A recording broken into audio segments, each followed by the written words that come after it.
alors qu'il y avait déjà une petite flambée de prix du carburant. Mais la guerre a fait que le prix puisse augmenter davantage. Pour ce qui concerne les produits vivriers, nous avons connu aussi une flambée de prix. Imaginez tous les pays qui s'approvisionnaient en Ukraine, sachant que l'Ukraine était premier producteur du blé. Qui dit blé dit du pain, et le pain c'est l'aliment de base. Le prix des produits vivriers est en train de connaître une hausse considérable et ça ne fait que appauvrir davantage la population de la RD Congo. Les secteurs de construction. Le prix des matériaux de construction a augmenté aussi. Pourquoi? Parce que quand le carburant augmente de prix, a directement ses effets néfastes sur les autres, et la production intérieure et la production extérieure, et tout ce que nous importons dans le pays ne fait que connaître une augmentation de prix. Les secteurs touristiques, en fait, les touristes qui pouvaient venir des pays proches de l'Ukraine ou de l'Ukraine même ou de la Russie ne peuvent plus venir dans notre pays. Et ça devient un manque à gagner, même pour le trésor de notre pays. Sans doute, lorsqu'il y a inflation, lorsque les prix augmentent, la production a tendance de diminuer.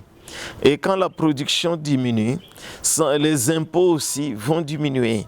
Et quand les impôts diminuent et les taxes, les différentes taxes, c'est les recettes du trésor qui diminuent et ça va affecter notre économie.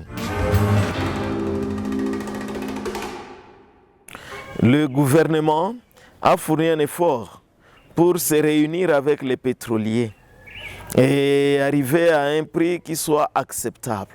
Malheureusement, ce prix n'est pas d'application.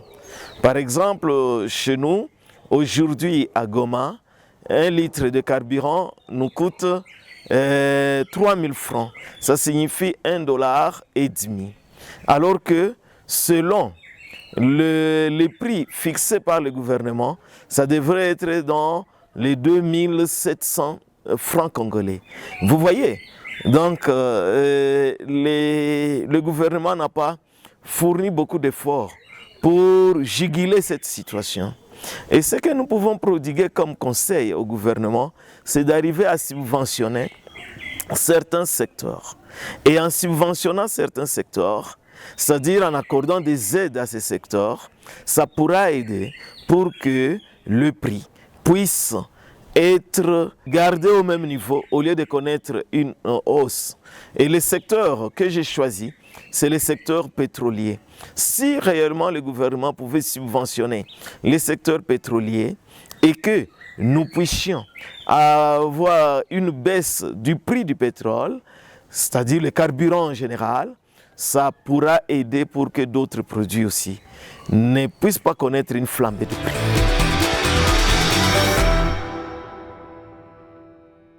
Sans doute, notre économie va connaître beaucoup plus de difficultés si on n'y prend pas garde. Parce que c'est une économie extravertie qui dépend de l'extérieur. Si on pouvait fournir un effort pour encourager, pour une politique incitative de la production intérieure, ça pourrait aider pour que les effets de cette guerre ne puissent pas exacerber, ne puissent pas porter un coup dur à notre économie à long terme.